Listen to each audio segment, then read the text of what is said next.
Out of the past, phantoms of a world gone by, speak again the immortal tale, The Executioner.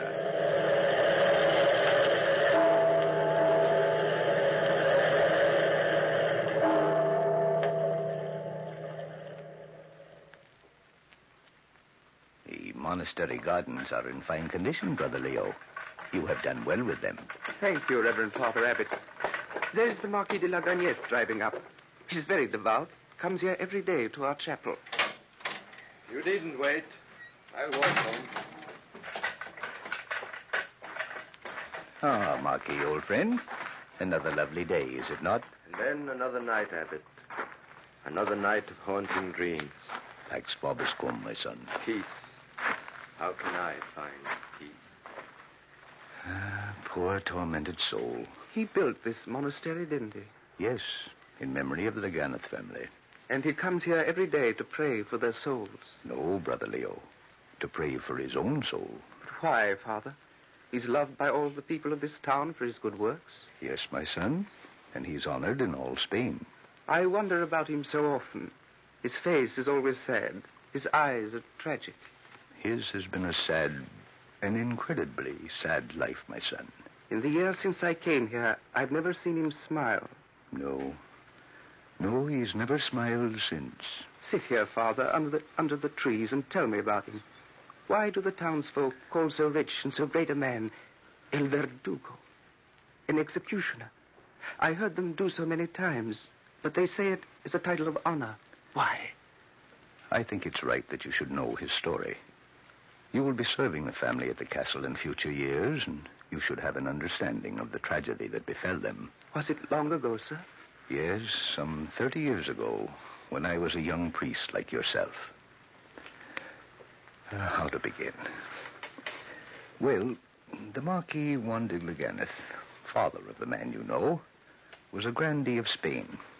His family, one of the oldest and proudest in the land.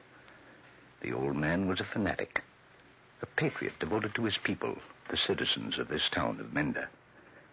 There was peace in our land until that upstart Bonaparte thought he would own all Europe. Italy, Austria, and the lowlands fell, and then the invaders entered Spain. Because the old Marquis was suspected of plotting with the English against them, a French battalion was stationed here at Menda. They were tolerated with silent hatred. Meanwhile, the Marquis made plans which were to take effect on the night of the Feast of St. James. A ball was given at the castle, to which the French officers were invited and which they all attended. Unarmed, of course. No thought of danger, except perhaps the loss of a heart to some lovely senorita. That vote was divine. You are grace itself, senorita. And you are flattery personified. Nonsense, Carlos. A man can be handsome even if he is French. Ah, these officers. And I shan't let them spoil this evening for me. Oh, it is a lovely party, isn't it? The music is thrilling. Close the door, Benito. I would have quiet. See, Father. Good. The hour is near at hand for our triumph over these invaders. I sent for you, my sons, to make sure all was in readiness. Benito, the signal fire is built? Yes, Father. And we had news from the town. Our people are plying the French with wine and making holiday until the beacon fire is lit. And then, death. Not one will escape. That is my plan. English ships are waiting off the coast at this very moment. The English fleet? Oh, I see. That old orange seller who came here was really a spy. Yes, my boy, a clever spy.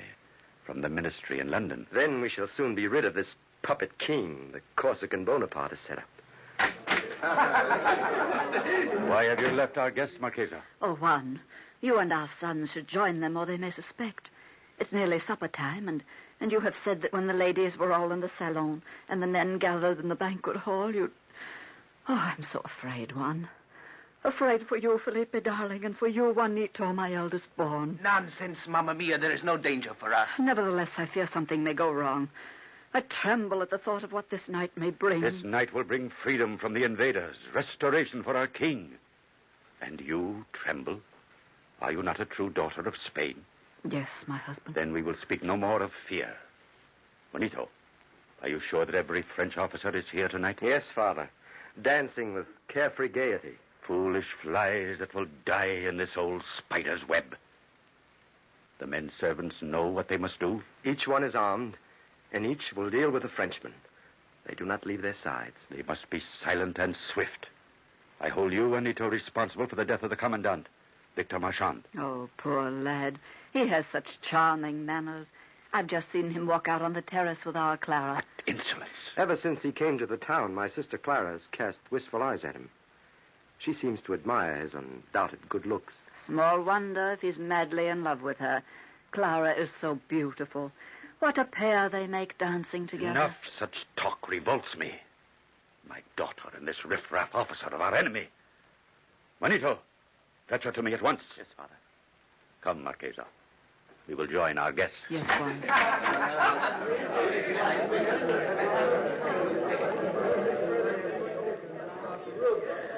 Oh, the moon is lovely out here on the terrace.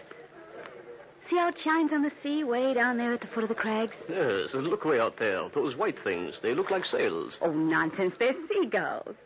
They nest in those cliffs. And I thought it might be my ship coming in. Isn't the air sweet? Mimosa and orange blossoms, Donna Clara. Yes, orange blossoms, Commandant, and cypress trees. The night is cool. It was hot down there today in the little town of yours. I was tired of military regulations and duties. Why, Victor Marchand, you were weary of serving your great Napoleon. Shame. I would die fighting for my emperor. But this business of being a policeman is hard. You all hate us French so. We Spaniards do not hate all Frenchmen. Oh, Clara, you are so beautiful. I do love you so. Is there any chance that you would marry me? In other days, in other circumstances, who knows? But there is no hope, Victor, here and now. You are my enemy. I am your adoring slave. But I am a fool to dream. You are the blue blood of Spain, while my father is a grocer of Paris. A grocer of Paris? Is that a title of rank? Yes, the rank of file, my beautiful princess. Wait. Look down below. I gave orders for all lights in the town to be out at curfew. And yet it strikes me that there are a fair number gleaming here and there. Oh, it's only the moonlight on the bayonets of your own men. Well, it's certainly silent enough. I don't know why I should feel uneasy. Your father, the Marquis, is the soul of courtesy. And yet I keep asking myself why. Why should he give this dance for the officers of his enemy? Well, you're imagining things. My father is the friendliest of men. All of us here unarmed. I think I shall order them to leave now. Victor, forget these morbid fancies. Of what are you afraid? Of me? Yes, senorita. I am afraid of you. Oh, my lovely Wanda. Clara, where are you? Oh, Juanito, I'm right here by the balustrade with Commandant Marchand. Father wants you, sister. Lovely evening, Commandant. Beautiful, senora. Shall I take you back, Donna Clara? Thank you, Commandant. I shall escort my sister. Oh, Juanito, it's so cool out here. Wait a while. This is not the time for you to be on the terrace, Clara. Oh, the time. Oh, come with us, Commandant. Father wishes to see you alone, Clara. But Perhaps it would be better if you waited here, Commandant, in the moonlight. I shall be right back to relieve your loneliness. As you say, senora. A bientôt, Donna Clara. Adios, Victor.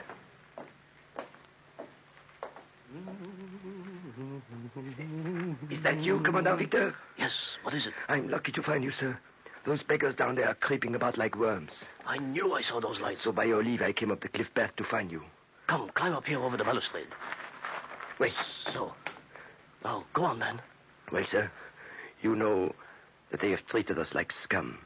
But since sundown tonight, they're sticking to us like leeches, saying it's the feast of St. James and we ought all to be friends. Very strange. Suspicious, sir. I say to myself, there is something up. They mean us no good. Then on my way here, I see a pile of logs and kindling, sir, over that point yonder. Well? Then just now, as I hurried on quiet as I could, I saw a man come out of the castle with a torch and head straight for the bonfire. A bonfire? A signal? I thought so. Look over there on the ocean. There, in the moonlight. Wait. They're ships. The sails of ships. It must be the English fleet. He's lit the signal. Look, it's flaring up into the sky.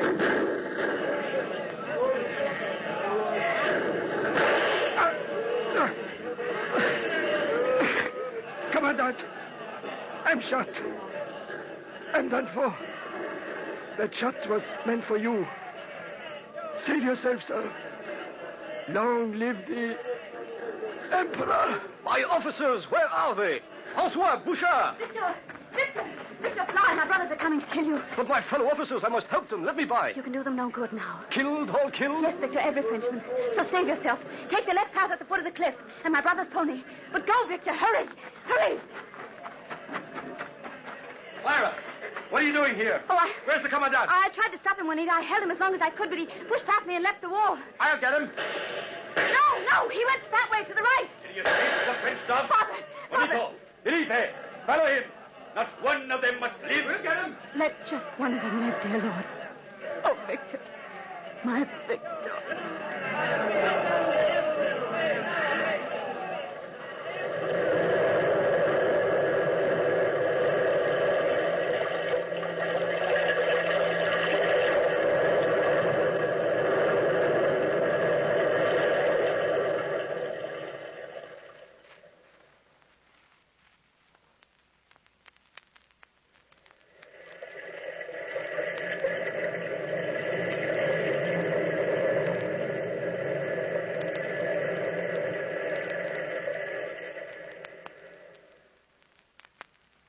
Yes, my son, Victor Marchand escaped.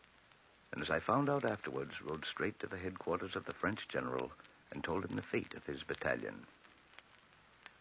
That is all I know of the treacherous attack, mon général. My men were stabbed to death and shot down like cattle. The blame is all mine. I put my life in your hands. Commandant Marchand, you are not answerable for the Spaniards' crime. And unless the marshal decides otherwise, I acquit you. But when the Emperor comes to hear of it... The Emperor? He will want you shot. But we shall see. Now, we will say no more about this, except to plan a revenge that will strike proper terror into this God-forsaken country where they carry on war like savages. I shall order out a whole regiment, a detachment of cavalry, and a convoy of artillery. We shall tell our soldiers the fate of their comrades, and their rage will do the rest. Attention! Reverend Abbot, I can imagine the horrible vengeance they brought to the countryside. Yes, my son. Every village they passed was burnt, and the inhabitants decimated. Didn't the English lend soldiers to help?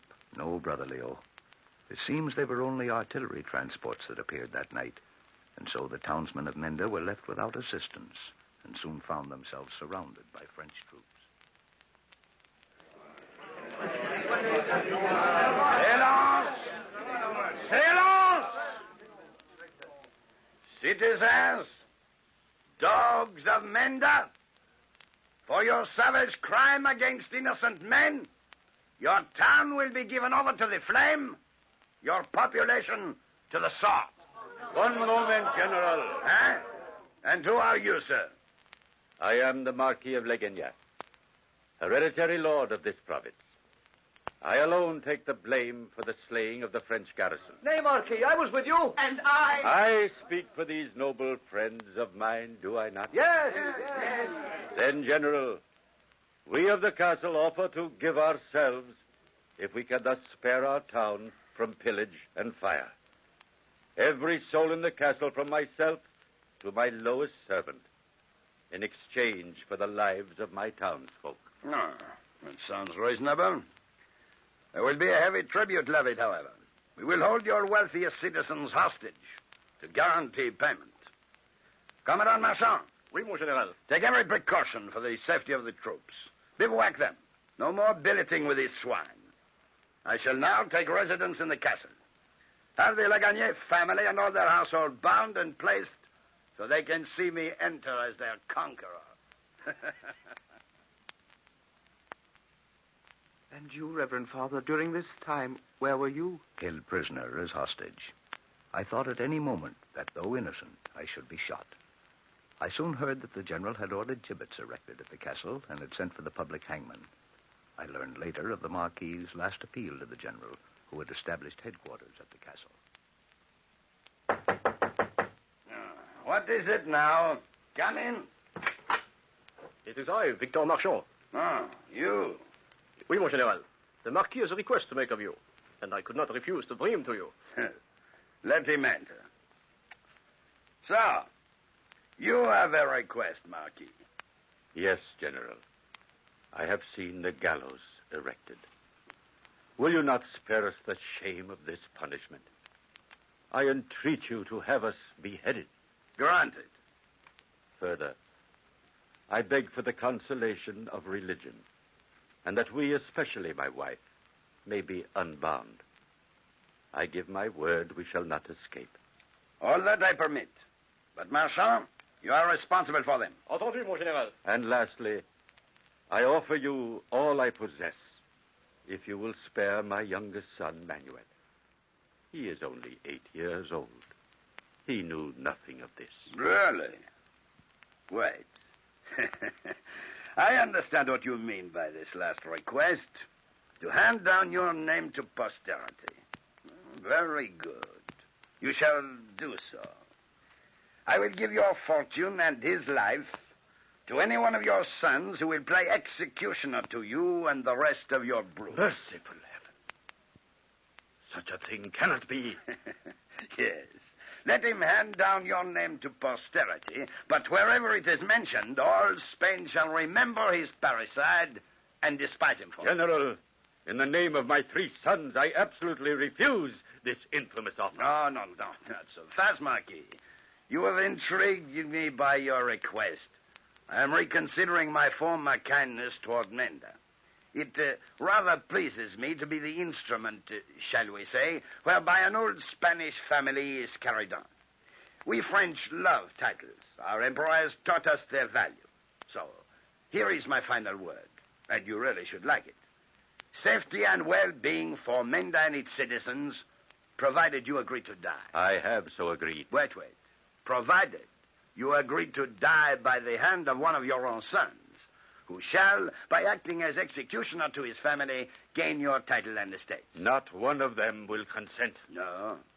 Not even when they hear that unless one of them performs this friendly family service, all Menda shall be burned to the ground and every one of the citizens slaughtered. Oh, you are Satan incarnate. Oh, no. But I do think Satan is laughing at your predicament. Enough. We will talk no more about it. Your fortune and his life to any one of your brats who will do this executioner's office. Take him away, Marchand. Unbind the noble family, but guard them well. Now you will pardon me, Marquis. My dinner is ready. I was sent for and taken to the castle. There, under French guard, sat the Marquesa with her sons and her daughter tied in gilded chairs. The serving men stood with bound hands. Victor Marchand returned with the Marquis. They all looked up at him, but there was no fear in their eyes. All I could see was profound regret that their plan had failed so completely. Victor Marchand gave orders that they should be unbound, and he himself untied the cords that bound Clara's arms. Donna Clara, my darling, there was nothing I could do. But the General, Victor, what did he say? His verdict is too cold to speak aloud. Let me whisper it to you, and you can then help your father, for you will need your help. Now come with me. Juan, there is hope for us, isn't there? The priest is here, and they have taken the cords from our wrists. One of my brothers? Oh, Victor, no. No! Father. Oh, Father. Bid Juanito swear to obey the command you shall give him. And we shall be content. Clara, my Clara. Marquis, you submit to the General's ruling? I have no choice, Commandant. Then I shall dismiss the guard. Attention! You will take these servitors to their fate and await me on the terrace. We are alone now, my husband. What is this order you are to give to Juanito? What is the General's ruling? The town and its inhabitants are to be destroyed unless we die. I know. Unless we are beheaded by the hand of one of our sons. One of my sons? Santa Maria, no. And now you know the command I must give. And I give it to you, Juanito. Father. No, you cannot. Dear Juanito, you must not fail us. Do not compel us to submit to the fateful touch of the common hangman. At your hands we will not fear to die. No. Think of Menda, Juanito. The town we have loved since we were born. Menda and Flames and all its people are people dead. Why, they are our friends. You can't sacrifice them to your own feelings. Juanito, my darling, my firstborn child, you will consent, I know. Mother, you ask this? You, my mother? Since the day you were born, you have never failed me, Juanito. You are a true Legañez.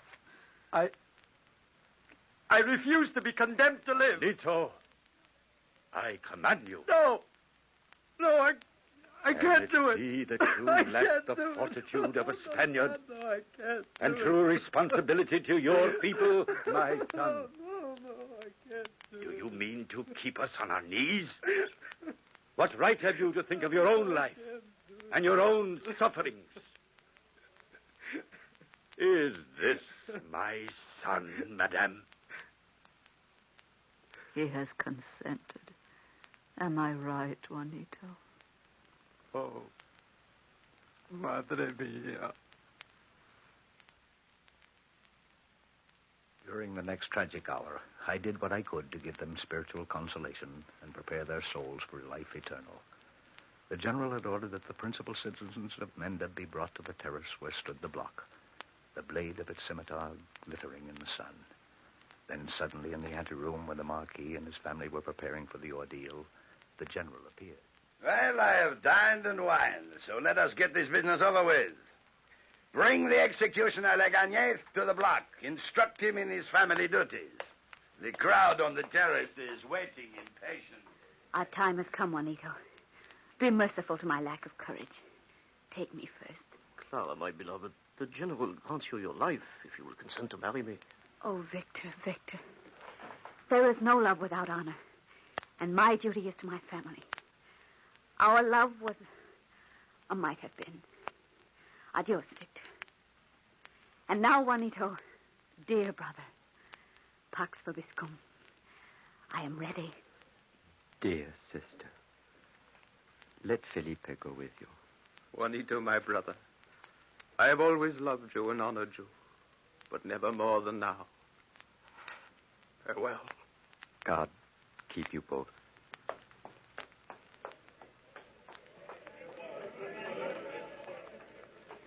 Farewell, big brother. You'll tell me what I must do? Will it hurt very much? Manuel, little Manuel, you're so young to die. Oh, you're crying. I'm not afraid. I'm thinking of you, poor Juanito. You'll be so lonely when we're gone. Pray for me, little brother. Farewell.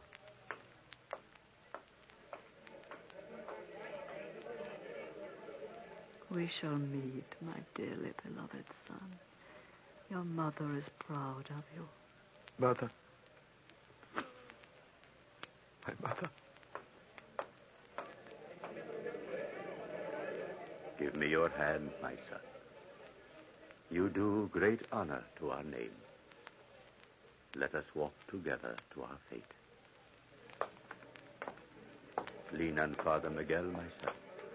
He will give you courage from heaven. Here we are. Let me embrace you. And with my kiss proclaim, Spaniards, I have given my son a father's blessing. The new Marquis de Legañez may strike without fear. He is beyond reproach. Dies irae, calamitatis et miserere, Deus maga, requiem ternem, dona Deo menia, agno Dei, dictata mundi miserere.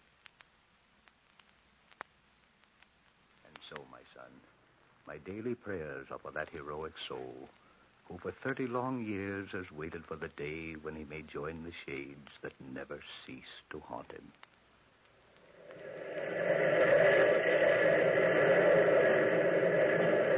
From the time-worn pages of the past, we have brought you the story The Executioner. Bellkeeper, toll the bell.